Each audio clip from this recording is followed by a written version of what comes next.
how to upload a video through YouTube. You'll go over here to your account, your channel. Once you click on your channel, it'll come up, and then I click on upload video right up there. You click on there. It's going to take you to where you can go to in your files.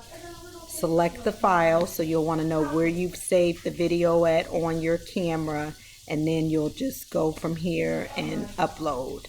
Select it, and then it'll take you through. I'm hoping I'm picking one that I haven't selected before. You name it right here.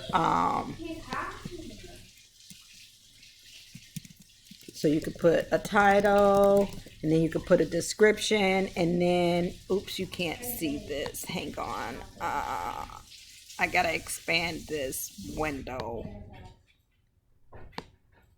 Let me just move it down. So right here, then you'll just click next. It'll ask you, is it made for kids? You follow the instructions, then hit next. And then basically it's going to, you can set for public unlisted, hit save, and then it'll tell you how many minutes it'll take to upload. Once it's complete, then it'll give you a link that you can share. You copy and paste that link. But it's super easy. Let me know if you have any questions.